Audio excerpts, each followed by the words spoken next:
Estamos de volta com mais Jornal Anhanguera, primeira edição, agora meio-dia, 32 minutos.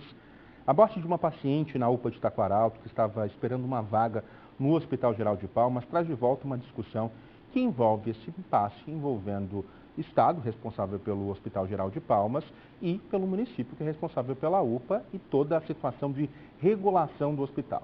Eu estou aqui ao vivo com o secretário de Saúde do Tocantins, Afonso Piva, e a Aurora Fernandes, que está ao vivo da UPA de Taquaralto, para a gente tentar entender melhor toda essa história. A gente começa, primeiro, muito boa tarde para o senhor, secretário, seja bem-vindo. A Aurora está, inclusive, com o secretário municipal de saúde. Nós vamos fazer um diálogo, uma conversa aqui, mediada comigo e com a Aurora Fernandes, que está lá na UPA. Primeiro, vamos entender o que aconteceu com essa paciente, Aurora. Ela estava na UPA de Taquaralto e estava aguardando um leito? Sim, Roger, a ideia é que ela fosse transferida, ela chegou a ser atendida, depois voltou para casa, voltou para a UPA de novo, estava aguardando essa transferência para o HGP, só que isso acabou não acontecendo. Como você disse, a gente está aqui agora com o secretário de Saúde de Palmas, o Tiago de Paula Marconi. Primeiro, boa tarde, secretário. Boa tarde a todos. O que aconteceu que não conseguiram a transferência dessa paciente? Nós temos aqui uma regulação do Ministério da Saúde de regular os pacientes em 24 horas da UPA para o HGP, né? Ou algum hospital público.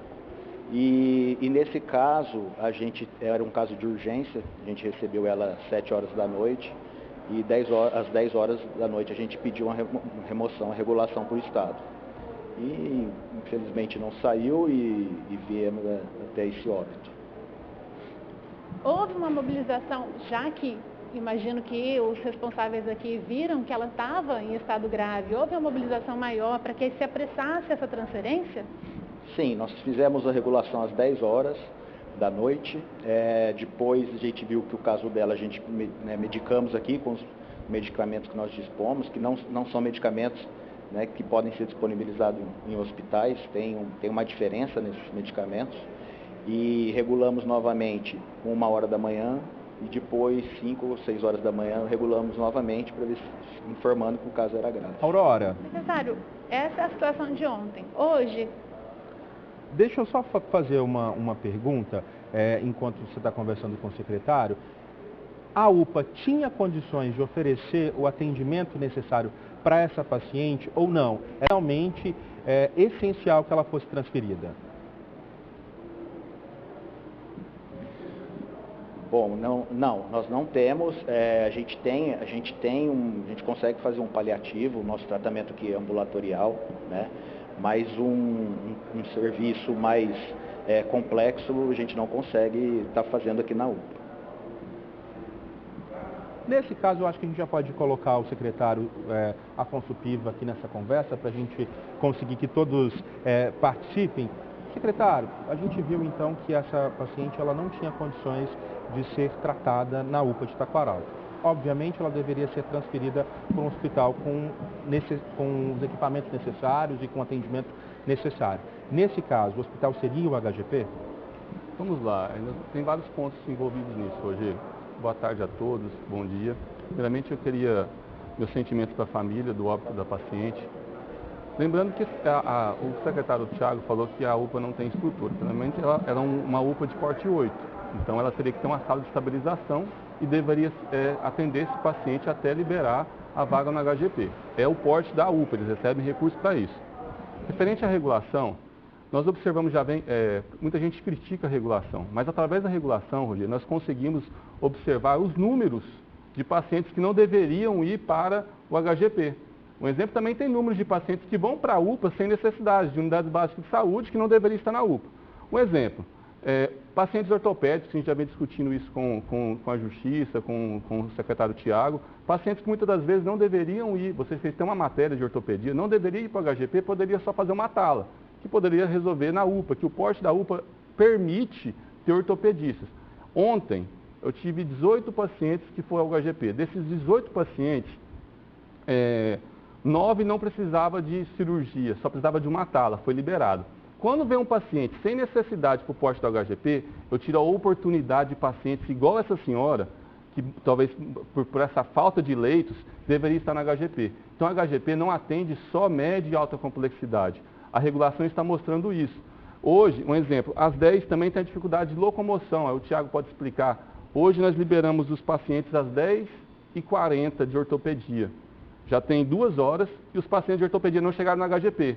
Essa demora de transferência, eu perco o tempo de tratar o paciente, eu já liberei os leitos e poder liberar para outros pacientes. Então a regulação... Desculpa, Rogério, pode falar. Deixa eu, inclusive, fazer um parênteses, e aí eu vou abrir a resposta para os dois secretários.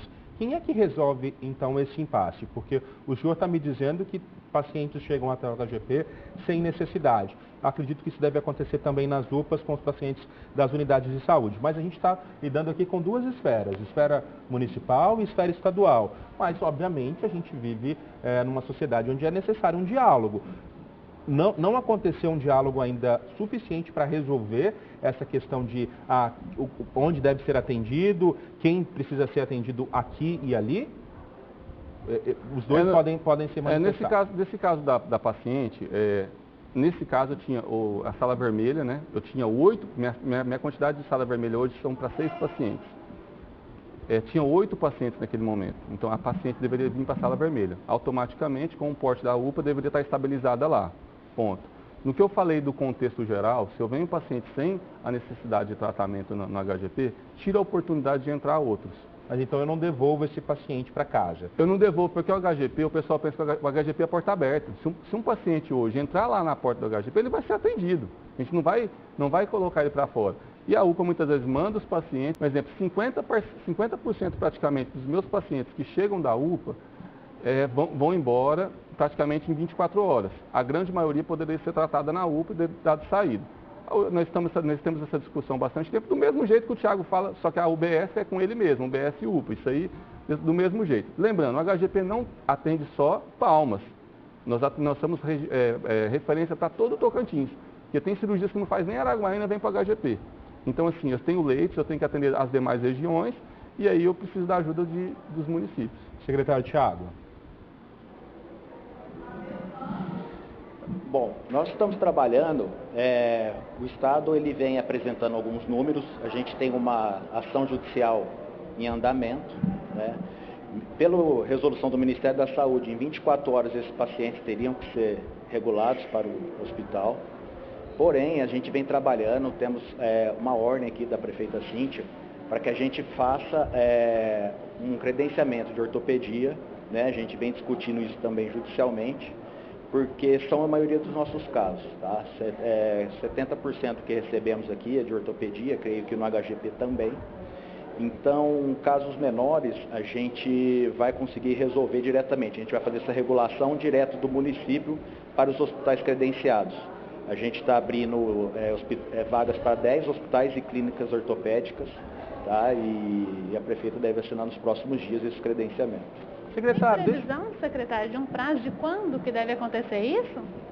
Sim, temos a previsão de que no máximo 10 dias isso esteja resolvido. Aurora, eu quero fazer uma pergunta para o secretário, o seguinte. A prefeita Cíntia Ribeiro ontem mencionou nas redes sociais dela que pacientes ficam aguardando muitos dias, esperando uma regulação. Isso tem acontecido com frequência? Sim, temos alguns pacientes esperando 5 ou 6 dias, né? Então a gente vem tendo alguma frequência nisso, né? E a gente vem discutindo com o Estado e a questão que o Estado alega é a questão da ortopedia. Então a gente espera que nessa ação judicial, o município fornecendo algum serviço de ortopedia, que seja resolvida essa questão para ser regulado em 24 horas os pacientes para o HGP. Nessa situação, secretário, inclusive tem uma ação da Defensoria para que o Estado garanta o atendimento a todas essas pessoas. Como é que o Estado está agindo nessa situação? E aí, queria que o senhor comentasse também essa fala da prefeita de que pacientes ficam aguardando 8, 10 dias esperando por essa regulação. Bom, foi até bom que nem o secretário Tiago está esforçando bastante. O Tiago está se esforçando, talvez a prefeita não está, porque o Estado fez compra de 48 leitos no privado, enquanto, que nem o Tiago falou, está esperando uma decisão da prefeita, o governador já pediu para nós comprarmos, nós compramos 48 leitos no privado, nós ampliamos 30 leitos na porta do HGP, nós estamos reformando para mais que dobrar a questão da sala vermelha. Então, assim, o Estado, e sem dizer o Dona Regina, que está também sobrecarregado, o Estado está fazendo vários hospitais. Eu não sei se é o caso, Thiago é nosso companheiro, tenho até, falar assim, fico até com dó dele, porque parece que a prefeita, desculpa, já que falou do Twitter da prefeita, ela não está fazendo muita questão. O Thiago está trabalhando bastante, mas parece que a prefeita não está fazendo muita questão, porque do Estado, nós estamos mais que dobrando leite de UTI e fazendo tudo. Só que o Estado não vai dar conta sozinho, isso é tripartite, a União manda recursos, o Estado faz sua parte, o município também faz sua parte. A capital do Tocantins é a única capital que não tem hospital. Nós não fizemos uma reforma na HGP completa, porque fala assim, por que não terminou a HGP completa? Tenta fazer uma obra na sua casa, Roger, com gente dentro. A dificuldade. Você imagina eu fazer uma obra com paciente que eu preciso de oxigênio. Então, assim, mesmo com isso, nós estamos duplicando praticamente a capacidade do HGP e dos outros demais hospitais do interior, justamente para diminuir o quantitativo de pacientes aqui para Palmas. Eu quero mostrar aqui no telão um pouco da situação que o Integra, que é o portal que mostra, inclusive, a fila de regulação do Estado. Está aqui no nosso telão, olha só, secretário. A gente tem, então, 5 pacientes na fila aguardando por leitos clínicos, outros 18 aguardando por leitos cirúrgicos. É uma fila de espera de 23 pessoas. E aí aqui a gente tem de onde esses pacientes estão vindo. Hospital Regional de Araguaína, aqui da capital, de Gurupi. Então, são 2 pacientes de Gurupi, aliás, são 2 pacientes de Palmas e outros pacientes de Araguaína. A gente tem aqui, inclusive, a ocupação desses leitos clínicos. Segundo o portal Integra, o HGP hoje tem 363 leitos ocupados e 394 disponíveis. Por que a gente tem uma fila se a gente tem leito suficiente para que essas pessoas pudessem estar nesses leitos agora? É porque é o seguinte, Roger, os leitos, ele tem que entrar na porta de entrada, que é o nosso PS, e aqui esses leitos é o leito total do hospital. Eu tenho leitos de especialidade. Calma aí que saiu, vamos voltar aqui. Eu gosto disso, né? A internet deixando a entrevista movimentada. Agora sim, taxa de ocupação dos leitos clínicos. Pronto, está na tela. Primeiramente, eu queria mostrar isso aqui. Eu acho que o Estado do Tocantins é o único que demonstra isso aqui. É o único que tem a transparência de toda a população entrar no sistema e ver como é que está a situação. Você entrou agora, então assim, eu quero até parabenizar a minha equipe, porque isso aqui é transparência. Voltando isso aqui, nem todos os leitos eu consigo usar porque tem especialidades. Se eu ocupar tudo de uma vez, um exemplo, cirurgias eletivas. Se eu ocupar tudo, eu não faço nada de cirurgia eletiva. O HGP faz 360 cirurgias em média, de 200 a 360 cirurgias eletivas. Se eu ocupar toda a quantidade, eu não consigo fazer cirurgia eletiva. Aí vamos lá. Depois eu falo, a fila de cirurgia eletiva está muito grande. E o maior índice também da entrada do paciente é o PS. Por isso que a gente está mais que dobrando o PS. Já aumentou e aí estamos usando o PS do privado, entendeu? Justamente o paciente faz o primeiro atendimento e depois vai embora. A sala vermelha não depende desses leitos. Aí que é o caso daquela paciente. A sala vermelha, eu tenho vários pacientes que estão em estabilização que podem ir para a UTI. A UTI, se você descer lá, mais embaixo, não sei se está nesse painel aqui, o da UTI, é o da UTI tem aqui. Justamente. Esse aqui está na situação do leito de UTI, praticamente 100% quase ocupado. São dois leitos aqui no HGP. E em outros hospitais justamente. A gente tem. E se o senhor subir mais, total. eu tenho desculpa. Onde mais? Mais, pode descer. Você pode ver que tem as pactuações que eu tenho no privado. Olha como é que está a minha situação hoje. Isso, inclusive, era uma das perguntas que eu ia fazer para o senhor. Por exemplo, essa paciente que ficou aguardando o leito no HGP, ela não teria que ter sido transferida para um hospital particular com o Estado custeando isso? Nesse caso, não necessariamente. Vai de caso a caso. O paciente tem que ser estabilizado, né? Ele tem que ser estabilizado, a sala vermelha é para estabilização, depois, automaticamente, vai para um leito de UTI. Que não é uma cirurgia. Mas se ele não chegou ainda no HGP, ele não entrou nessa sala vermelha, né? Ele não entrou. Nesse dia dessa paciente, na minha sala vermelha hoje, eu tenho 6 vagas para a sala vermelha. Nós estamos ampliando para 27. A gente vai fazer toda a obra que já está planejada, onde a construção está acontecendo. Esses 6, nesse mesmo dia desse paciente, eu tinha 8 pessoas na sala vermelha. Entendeu? Por isso que a gente fala que o porte da UPA poderia estar estabilizando a paciente, até a gente conseguir dar alta pelo paciente. Assim, eu acho complicado a gente entrar nesse detalhe da paciente, quem foi culpado. Você pode ter acho que não é o nosso objetivo apontar um culpado. Você pode entender esse processo e de como esse processo pode ser melhorado para que a gente não tenha mais óbitos. Sim. E você pode ter certeza, Roger, que a justiça, os médicos vão mostrar de quem foi a responsabilidade. Não vamos dizer de culpa, de responsabilidade. Todos têm sua responsabilidade, mas a equipe do HGP, vou até falar uma palavra que é difícil, porque eles trabalham muito, muito. E eles têm desânimo, muitas das vezes, de ver o tanto de paciente que não precisava ser atendido, que está indo para o HGP. Então, assim, é uma equipe fantástica, é uma equipe que faz a diferença, tanto que tem muitas pessoas que preferem ir para o HGP do que para o hospital privado. Se você tiver um problema cardíaco, o HGP é referência do estado todo. Então, assim, eu só tenho a agradecer àquela equipe, mas nós precisamos da ajuda do município. Então, para a gente, inclusive, encerrar essa nossa entrevista, eu quero voltar para a UPA junto com o secretário Aurora. Secretário Thiago, a gente já sabe que essa responsabilidade ela é compartilhada entre União, Estado, município. O que a Prefeitura de Palmas pode fazer e deve fazer para melhorar essa situação, para que a gente não tenha essas notícias de pacientes aguardando por leitos e pacientes morrendo por falta de leitos? Como é que a Prefeitura pode atuar nesse caso? Quero deixar claro que a prefeita, ela quer estabelecer que a culpa não é de Palmas, porque as pessoas costumam colocar a culpa de Palmas na lotação do HGP. E juridicamente sabemos que o respaldo seria o HGP. Então, juridicamente, a gente vê que está resolvido, mas a gente não quer saber disso. Né? A ordem da prefeita é para que resolvamos o caso aqui de Palmas. E vamos resolver com a ordem dela, estamos trabalhando 24 horas.